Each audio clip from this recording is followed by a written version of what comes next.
Hello sa inyo! Meron tayong isang, alam nyo, kakaiba at talagang kamangha-manghang kwento ngayong. Ito'y tungkol sa isang syudad na may malaking problema. Pero yung solution, nako, hinding-hindi nyo aakalain. Tara, simulan na natin. Parang simpleng tanong lang, no? Pero alam nyo, yung sagot dito, yan mismo ang puso ng kwento natin. Kasi paano nangyari na ang isang bagay na kadalasan pang nakakasira ng tubig, yung papala ang naging solusyon? Alamin natin.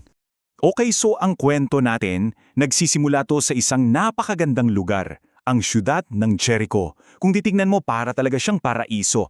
Pero, may pero. Sa likod ng lahat ng ganda, may isang malaki at seryosong problema na pasakit talaga sa ulo ng lahat ng nakatira doon. So, para mas maintindihan natin, balik tanaw muna tayo sa kasaysayan ng Jericho. Dati para siyang harden ng Panginoon sa sobrang ganda. Pero nawasak ito at may iniwang sumpa. Imagine, 500 years later, itinayo ulit yung syudad. Akala mo okay na, di ba? Pero hindi. Nandoon pa rin yung epekto ng sumpa.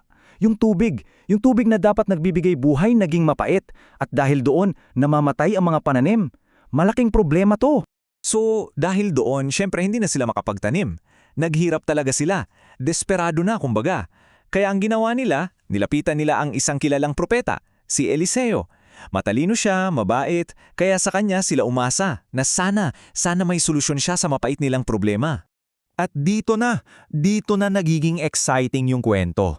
Kasi yung solusyon na naisip ni Eliseo, naku, hindi siya pangkaraniwan. Sobrang kakaiba na sigurado akong napakamot ng ulo yung mga tao noon una. Isipin nyo nga, asin. Kung meron kayong tubig na hindi nyo mainom, ang huli sa listahan nyo na idadagdag ay asin, tama?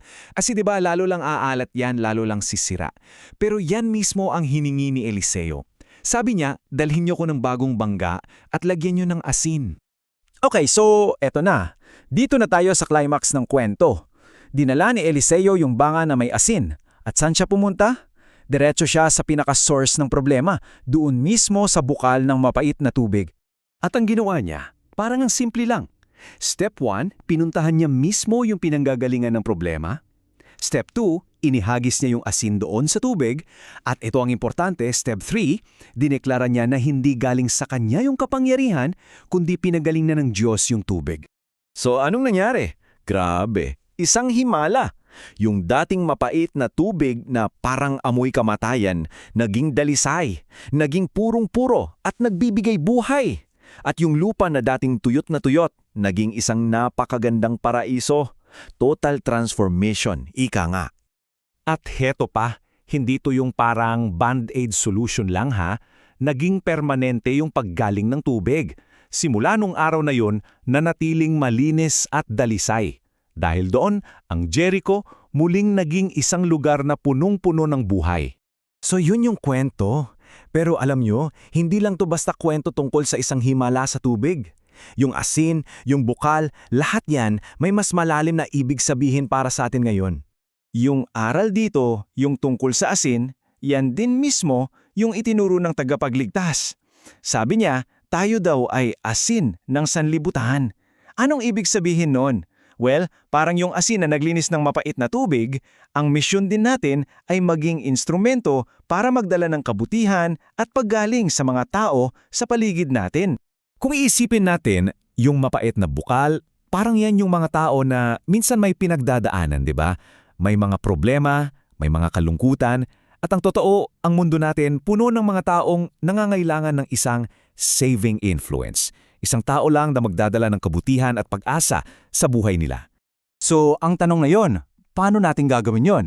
Paano ba tayo magiging parang yung asin sa kwento ng Jericho? Well, tingnan natin ang ilang mga simpleng paraan. Alam nyo, hindi kailangan ng malalaking bagay. Ang pagiging asim ay nangyayari sa mga simpleng pakikipag-ugnayan lang. Maging mabuting kaibigan, yun na yun. Magpakita ng kabaitan sa iba. Magbahagi ka ng kung anong meron ka. Yung iangat mo yung loob ng iba, imbis na hilahin sila pababa. Lumayo sa mga bagay na masama. At higit sa lahat, maging mabuting ehemplo ka. Sa ganitong paraan, para mo na rin pinapatamis ang mapait na buhay ng iba. At ang ganda pa dito, pag nagbibigay ka ng kabutihan, parang kang nagiging ilog na tuloy-tuloy ang agos. At habang dumadaloy ka, nagiiwan ka ng biyaya. Yung mga dinadaanan mo, nagiging mas luntian, lumalago yung mga halaman. Kumbaga, nagbibigay ka ng buhay sa lahat na madadaanan mo. Kaya, iiwan ko sa inyo itong tanong. Isipin nyo sana, paano ka magiging parang asin sa pamilya mo, sa mga kaibigan mo, o kahit sa community nyo? Saan at paano ka magiging amoy ng buhay para sa iba ngayong linggo?